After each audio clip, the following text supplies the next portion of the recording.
My special guest tonight is Chris Hedges. The first thing I do want to talk to you about, we've been talking on this show a little bit about liberal hypocrisy.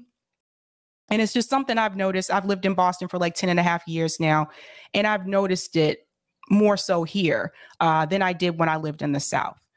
And a couple of years ago, there was a Boston Globe study that revealed that white families in Boston had a net worth of $250K roughly, and Black families had a net worth of $8. I know that at some point you lived in the Roxbury neighborhood in Boston. Today, that neighborhood is being heavily gentrified like a lot of the other ones in the Boston area. And so local Bostonians have been pushed out due to increased rent. There's a significant racial wealth gap in Boston as well that's also happening.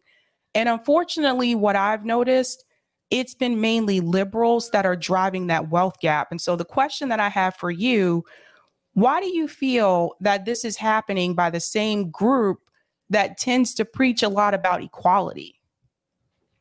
Well, because that's precisely what they do. They preach about it, but they don't do anything about it. So I always say I learned to hate liberals when I went to Harvard Divinity School and I lived in Roxbury and commuted into Cambridge, where all my classmates were talking about empowering people they never met.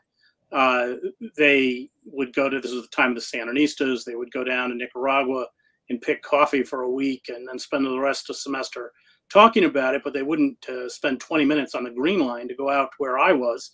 I was across from Mission, Maine, Mission Extension housing project, which has been rebuilt. But when I was there, they were the worst projects in the city, where people were being warehoused a little better than animals.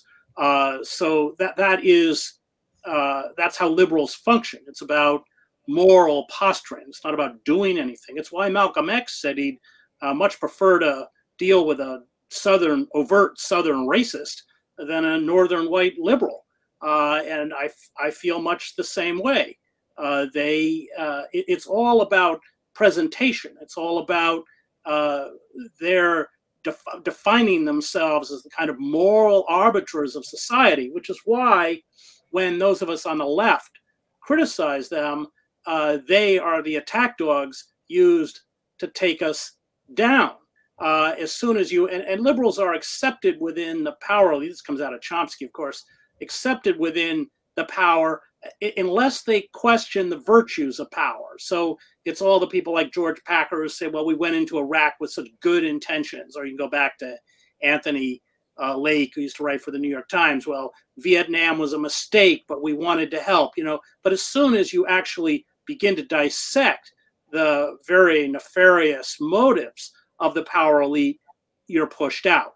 And that's always traditionally been the function of liberals. It's why they are allowed to exist within a capitalist democracy. So if you look, for instance, at the inception of the war in Iraq, it was primarily sold to the American public by liberals. I mean, the day the war started, I was on Terry Gross's show and given 15 minutes to explain why we shouldn't be going into Iraq. And then I was followed by Michael Ignatieff, who I know very well, who talked about protesting the war in Vietnam. And you see the same kind of rhetoric with Ukraine. So if liberals are kind of, if they're willing to serve the interests of power, which being good careerists, many of them are. I mean, Packer is a classic example. One of the worst cheerleaders of the war in Iraq, and now one of the biggest cheerleaders of the war in Ukraine. That's why they function. It's why those of us who come out of the radical left despise them so much. Well said. One example that happened more recently, we have a newer mayor here in Boston, Mayor Michelle Wu. She was pretty much the progressive candidate, so to speak, but she has not been, I would say, governing that way as a progressive. So recently we did have white supremacists march through downtown Boston. This has been happening across the country through the Patriot group.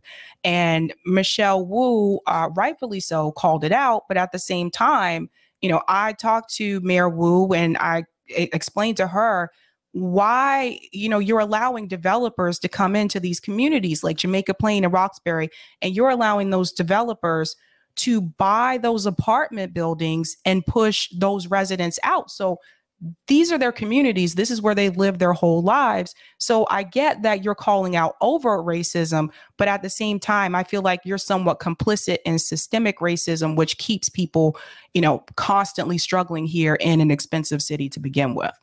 Right. Well, that's the whole point. They don't address institutional racism. All those interlocking systems to keep the work to keep the poor, the courts, the schools, the police, the probation officers, the banks, that red line, nobody can get loans. I mean, so that's never addressed. So I teach in a prison.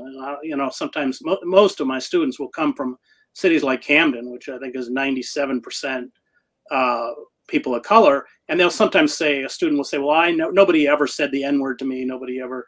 And I said, well, okay, describe to me what your public school looks like. And of course, it's a shambles. And they go through metal detectors, and they can't get an education beyond basic numerical literacy. And I said, okay, now I'm going to describe to you what the Princeton public school looks like. I live in Princeton with its $1 million black box theater and its Olympic size pool and its array of, I said, that's racism. That's how it works. Well said. One of the things we've been talking about over at RBN, we are, pretty much done with the two-party system. A lot of us were supporters of Bernie Sanders. We canvassed for Bernie Sanders, donated money to his campaign, as well as members of the squad as well. We have found that we can help people more so by doing direct action and mutual aid. So that's kind of where we've been putting like most of our focus